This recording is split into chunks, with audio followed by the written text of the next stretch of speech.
Under the neon glow of Las Vegas, a convoy of black vans glides past the Strip.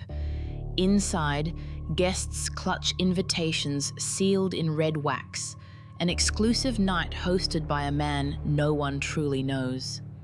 At the venue, phones are confiscated, NDAs are signed, and the doors lock behind them. Champagne flows. Fire cannons roar. Models on swings spin beneath a golden ceiling as Hollywood royalty watch in disbelief.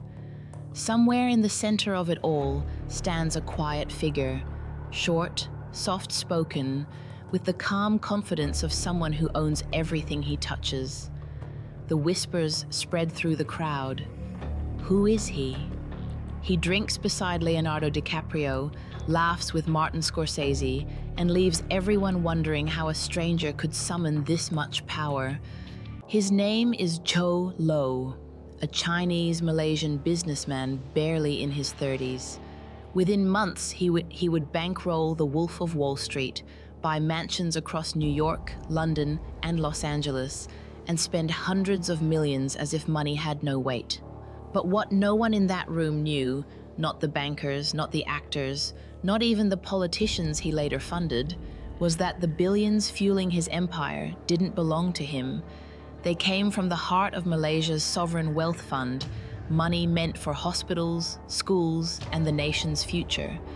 Yet that night, every dollar was disguised in champagne bubbles and flashing lights. His name was Jho Low, and the money that made him king wasn't his. Long before that night in Las Vegas, the illusion had already begun. Jho Low, born in 1981 on the island of Penang, Malaysia, understood from a young age that appearances could open doors money could not. His family was wealthy by local standards. His father, Larry Low, ran a successful textile and real estate business, but next to the global elite, they were small players. At 17, Jho borrowed a billionaire's yacht and a seaside mansion, swapped out the family portraits for his own, and invited friends aboard as if the empire were his. To most people, it was pathetic. To him, it was practice. He was learning the first rule of power: perception buys access. When he entered Harrow School in London, surrounded by sons of princes and oil magnates, Jho played the role of the fixer, not the heir.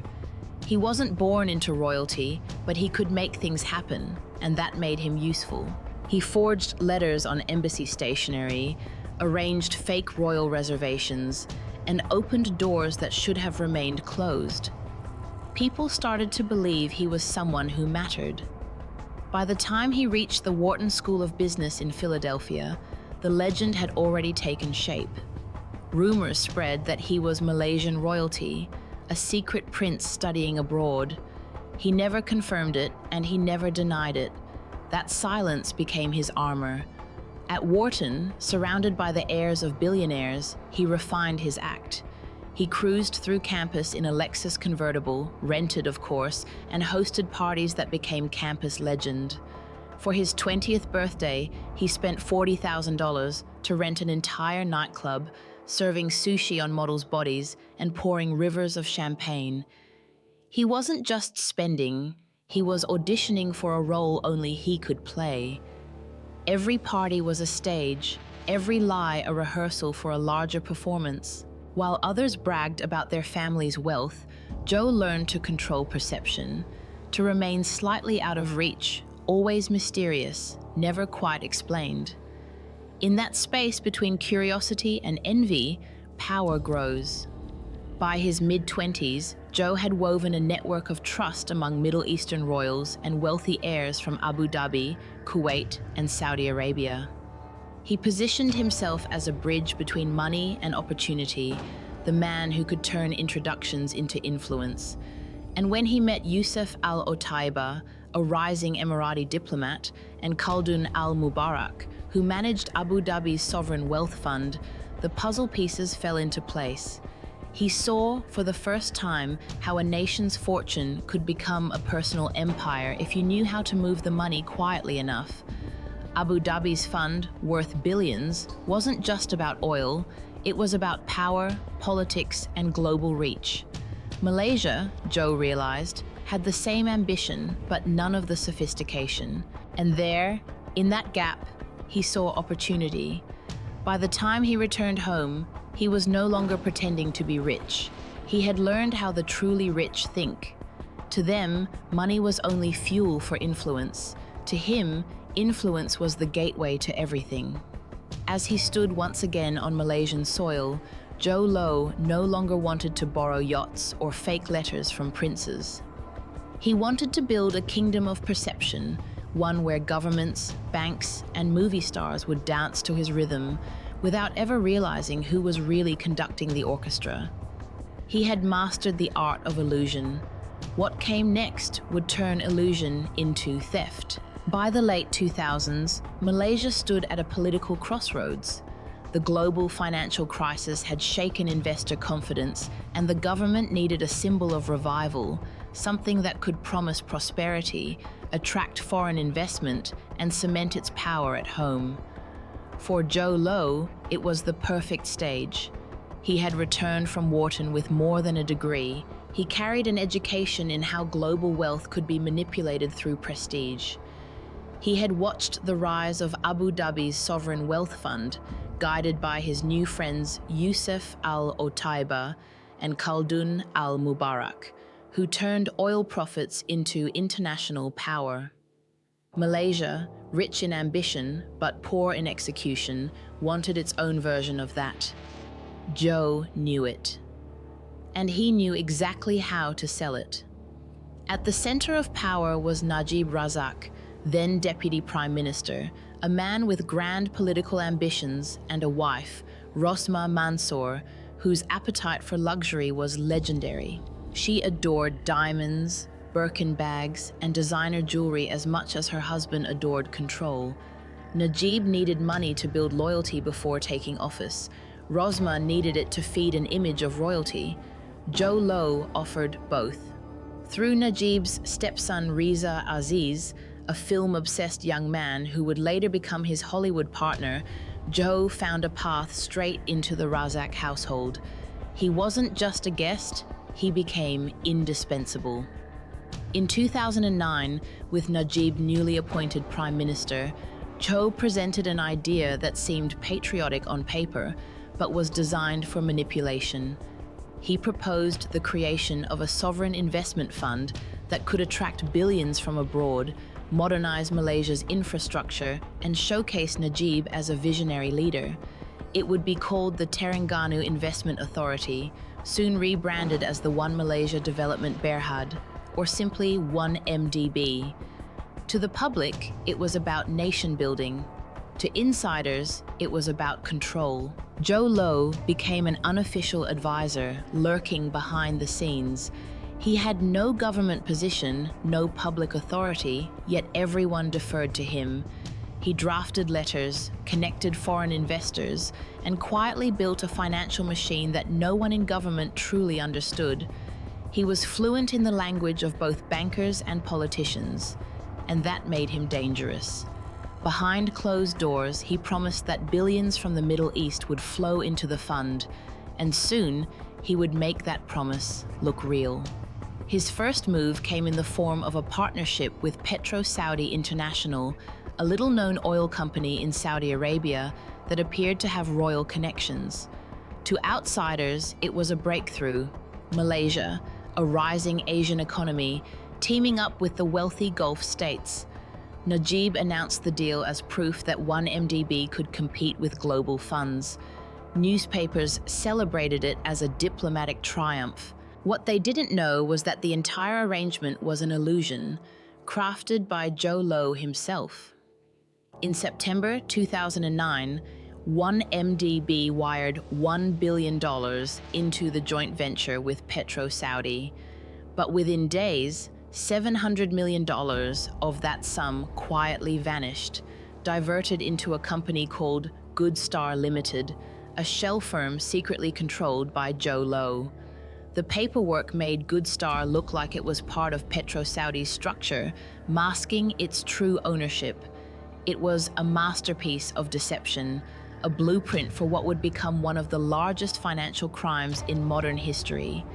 Inside the banks, Deutsche Bank, Coutts, BSI, and Falcon Private Bank, compliance officers noticed red flags. One report described the transfers as nebulous. Another executive called the documentation a joke, but no one stopped it. The Saudi name dazzled them, the Malaysian government guaranteed it, and the transactions passed. Within a week, Jho Low had pulled off the perfect heist, and no one even knew a crime had occurred. Back in Kuala Lumpur, Najib Razak praised the deal publicly, thanking Saudi partners for their trust and confidence. The fund looked legitimate, the numbers balanced, and the media called it a milestone for Malaysia's economic growth. Meanwhile, $700 million sat quietly in Jho Low's offshore accounts. He hadn't just stolen from a fund, he had rewritten the manual for modern corruption. No guns, no threats, just paperwork and charm. With the success of PetroSaudi, Jho realized how powerful illusion could be when supported by bureaucracy. If he could move hundreds of millions without consequence, why stop there? He began building a web of shell companies stretching from Singapore to the Cayman Islands, each designed to hide money behind layers of ownership.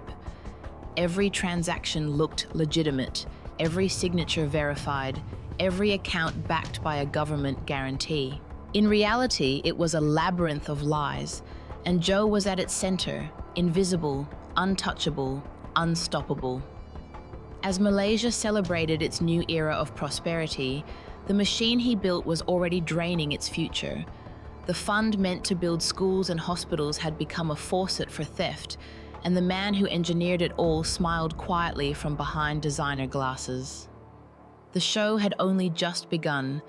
The illusion had turned into a system, and the next act would make it global. What began as a single transaction in 2009 quickly evolved into a global blueprint for organized deception.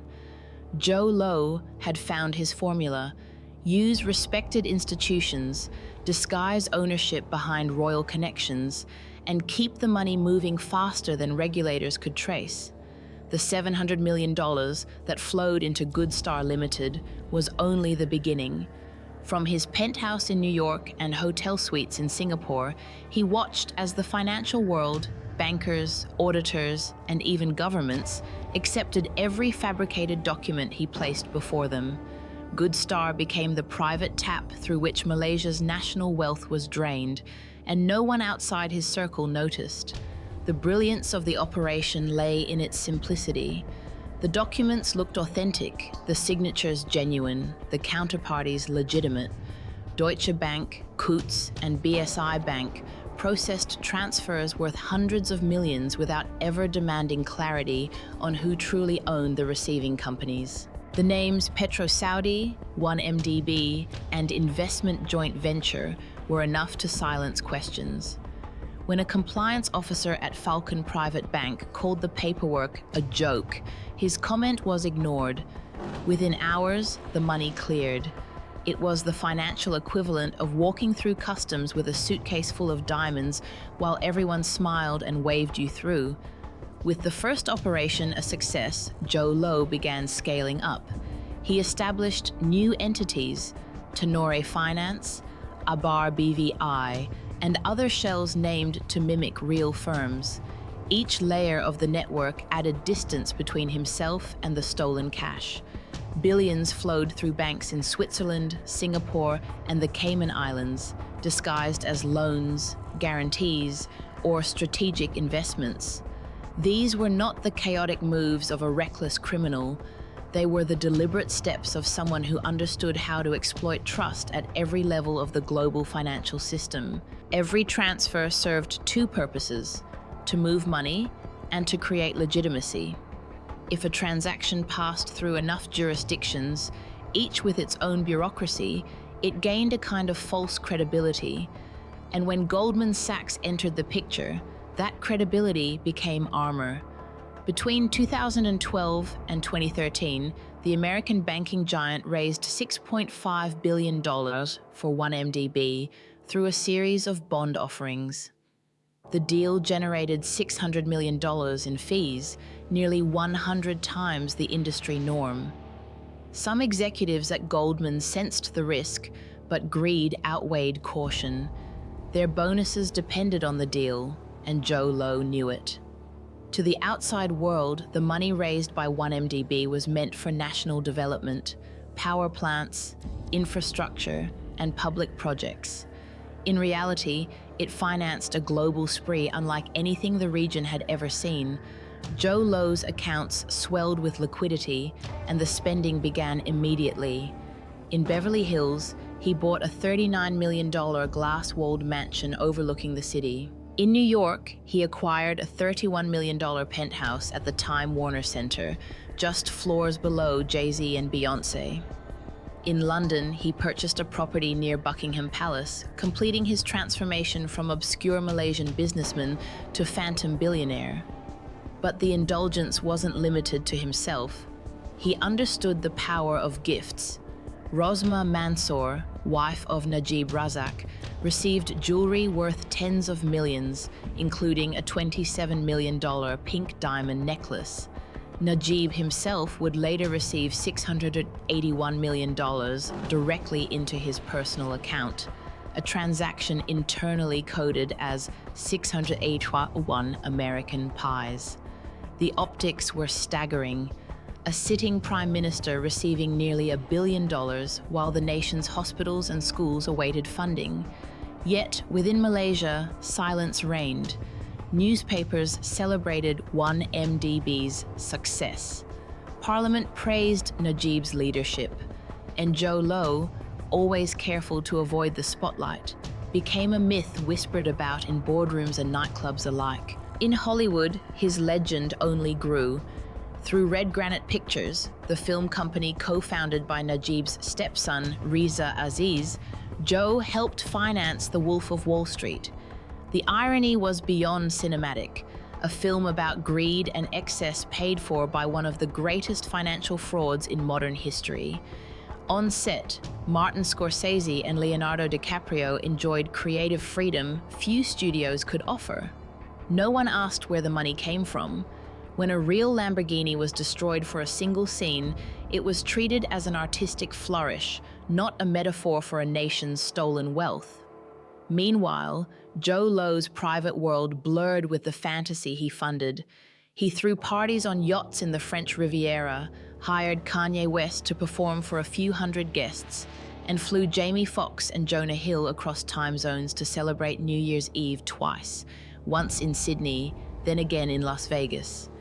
He courted Miranda Kerr, gifting her an $8 million collection of diamonds and a $1.3 million crystal piano. To him, excess wasn't indulgence. It was camouflage. The louder the spectacle, the less anyone looked beneath it.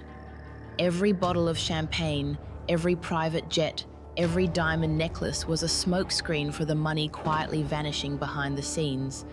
And while the parties made headlines, the theft continued undetected. The banks were complicit, the auditors complacent, and the politicians dependent. By the time the first cracks appeared, billions were gone, and Jho Low had already begun preparing his escape. For Jho Low, Hollywood wasn't just a playground, it was a weapon. Fame was the ultimate disguise. When the world sees you photographed beside Leonardo DiCaprio, Jamie Foxx, and Miranda Kerr, no one questions where your money comes from. He didn't want to be the star of the show, he wanted to control the stage. Through Red Granite Pictures, fronted by Riza Aziz, he funneled millions of dollars stolen from 1MDB straight into the heart of the movie industry. The result was a masterpiece of irony, a blockbuster about greed and corruption, financed entirely by greed and corruption itself, The Wolf of Wall Street. Inside the studio, the money changed everything. Martin Scorsese and Leonardo DiCaprio were given creative freedom rarely seen in modern cinema. They could destroy a real Lamborghini, stage chaotic parties, and indulge in cinematic excess without a single concern for budget. For them, it was art. For Jho Low, it was the perfect laundering mechanism. Every dollar he spent on Hollywood prestige returned to him as legitimacy. Movie stars shook his hand, producers praised his vision, and magazines called him the mysterious billionaire from Malaysia. Few realized that the entire empire rested on stolen national funds. As his influence spread across Los Angeles, Jho began rewriting his identity. He was no longer the awkward student pretending to be rich. He had become the great Gatsby of Asia, a man whose life blurred the line between fiction and power. His Beverly Hills mansion, the New York penthouse, the yacht Equanimity, and the endless flow of champagne weren't symbols of success. They were evidence of control. The illusion was working because no one dared to question it. In a city built on fantasy, Jho Low had simply played the game better than anyone else. But illusions, no matter how grand, are fragile. Behind the curtains of celebrity, the foundations of 1MDB were crumbling. Auditors began to ask questions about missing funds. Ernst & Young and KPMG both refused to sign off the books, only to be dismissed and replaced. By 2003, the fund claimed to hold $2.3 billion in the Cayman Islands, yet no one could confirm where that money actually was. On paper, everything looked fine. In reality, 1MDB was drowning in debt, nearly $10 billion owed and less than $20 million in cash. Still, the parties continued, the headlines stayed glamorous, and Jho Low kept smiling. When the truth finally began to leak, it didn't come from government investigators, but from a single disillusioned insider. Xavier Andre Justo, a former PetroSaudi executive, walked away with more than 200,000 internal emails and documents detailing how Jho Low had siphoned money from the joint venture. Those files would soon ignite a global scandal. But at the time, Jho was untouchable. He was photographed beside presidents, celebrated by actors, and admired by bankers who wanted in on his deals. Even Najib Razak, the man who once saw Jho as a useful ally, had become financially dependent on him. The parties, the yachts, the movies, all of it had served a single purpose: to make theft look like success. And for years, it worked. As the Wolf of Wall Street collected awards and the media praised its audacity, Jho Low stood in the background, unseen, unnoticed, untouchable. He had built an empire on illusion and sold it to the world as entertainment. But when the lights faded and the cameras stopped, the cracks in the illusion began to show, and the hunt for the truth was about to begin. By 2004, the empire of illusion began to unravel. The first signs came quietly: a delayed audit, a missing file, a question no one could answer. Inside 1MDB, panic replaced confidence. The fund claimed to hold billions in offshore investment units, but the numbers didn't add up. When Deloitte asked for proof, the documents were vague, riddled with inconsistencies. Two previous auditors, Ernst & Young and KPMG, had already refused to sign the accounts and were swiftly dismissed. The truth was simple: the money was gone. Every asset was a shadow, every transaction a lie. Outside Malaysia, the walls were closing in. In Switzerland, Singapore, and the United States, investigators started connecting the dots between 1MD transfers and luxury purchases across continents. Villas, yachts, and jewelry matched suspicious bank wires. The most damaging blow came from Xavier Andre Justo, the former PetroSaudi employee who leaked more than 200,000 documents to Claire Rucastle Brown, editor of the Sarawak Report, and later to the Wall Street Journal. The files revealed how $700 million from the very first joint venture had gone straight into Goodstar Limited, controlled by Jho Low. For the first time, investigators had a smoking gun, a digital trail too precise to deny. The revelations exploded across headlines. In 2005, the US Department of Justice declared 1MDB the largest kleptocracy case in history. Prosecutors traced $4.5 billion in stolen funds used to buy mansions, art, yachts, and finance movies. Goldman Sachs, the American bank that had helped 1MDB raise money, now faced investigations of its own. Behind the spectacle, a nation was waking up to betrayal. The fund meant to develop Malaysia had been transformed into a global slush account for politicians and one man's vanity. As the evidence mounted, Prime Minister Najib Razak clung to denial.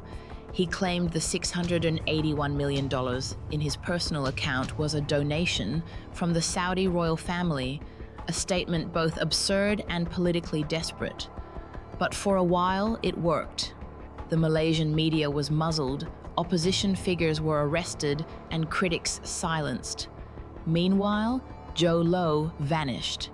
He slipped through Hong Kong, moved across Macau, and disappeared into mainland China.